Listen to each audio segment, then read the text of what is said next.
Well, with your materialist blinders suddenly gone, as you put it, you saw neuroscience and neurosurgery in a very different light. You write that you no longer settled for the stock answers that many scientists have naively accepted for so long. How did it affect your career and your research to do such a 180?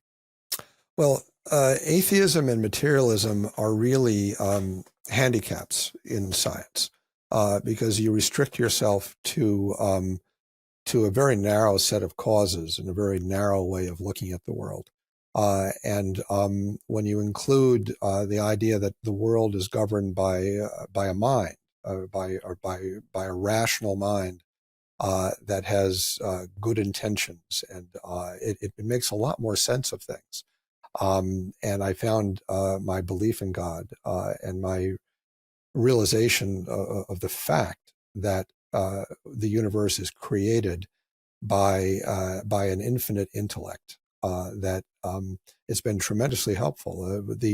My own scientific research is centered around understanding blood flow to the brain and the interaction with the pulsations of the heart and how the brain reacts to that.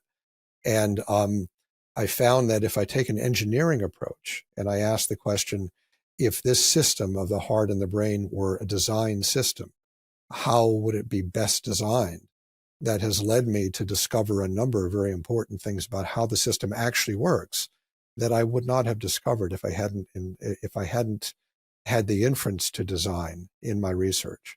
So belief in God and recognition of his beautiful design in the universe is not only important for our personal salvation and our personal understanding of reality, it can be very, very valuable for a working scientist. Yeah. Now, as you departed atheism, you also departed a reductionist view of the brain and the mind. You hold a dualist view. Tell us briefly, for viewers and listeners who don't quite understand what that term gets to, just define that for us, and also how you define mind, brain, and soul briefly. Sure. The brain, of course, is an organ, and it does specific things. And the scientific evidence is that basically it does five things. One thing it does is it controls vital functions like breathing and heartbeat and so on. The second thing it does is it controls movement, so it lets you move your limbs. Third thing is it controls perceptions like vision and hearing and touch. Fourth thing is that it controls emotions. So there's a lot of emotional stuff that comes out of brain physiology. And the fifth thing it controls is memory.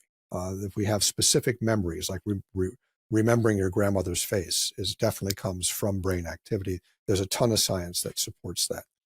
But the capacity for reason and for free will, the capacity to think abstractly, not about a physical object, but about concepts like mercy and justice and mathematics and logic, that all doesn't come from the brain.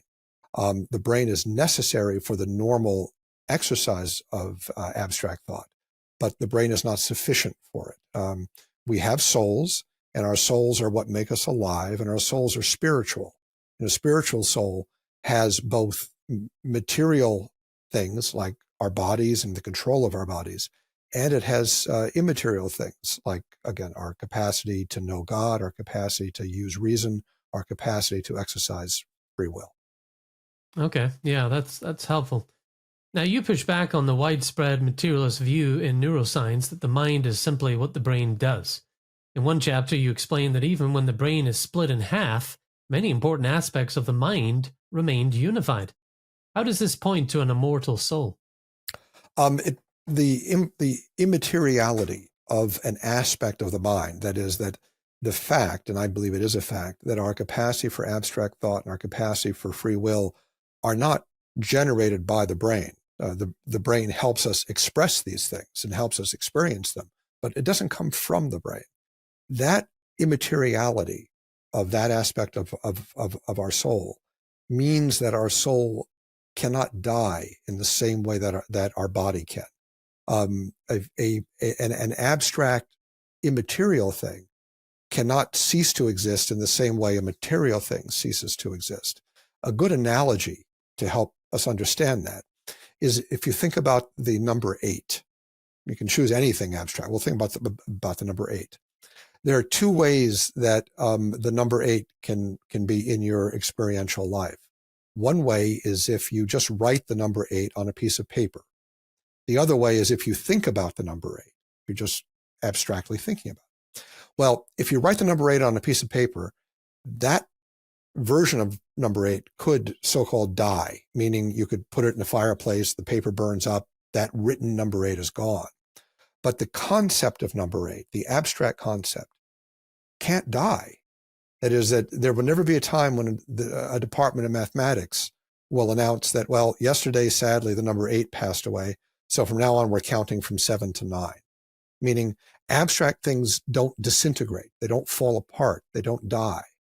And there's a part of our soul that is abstract and capable of abstract thought.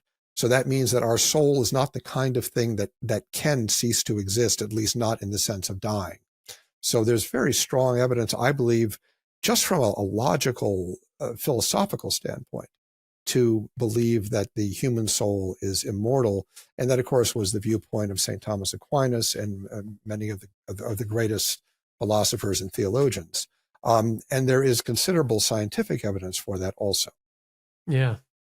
Well, I was really intrigued by your chapter asking just how much brain the mind needs to function. You write that while some brain areas are vital, significant portions can be removed or injured without necessarily affecting the mind. What did you learn about the parts of the mind that don't map to localized areas of the brain? That's probably about half the brain. It doesn't really map to the mind in a clean way. And those areas are commonly called association areas, large areas in the frontal lobes, the parietal lobes, and other parts of the brain. And there are many people who lack those parts of the brain, either because of trauma or because of surgery or because they're born without them. And they're very normal people. They're very highly functioning people. Now, of course, there are many injuries to the brain that cause a lot of disability. So that it's not that the brain doesn't count.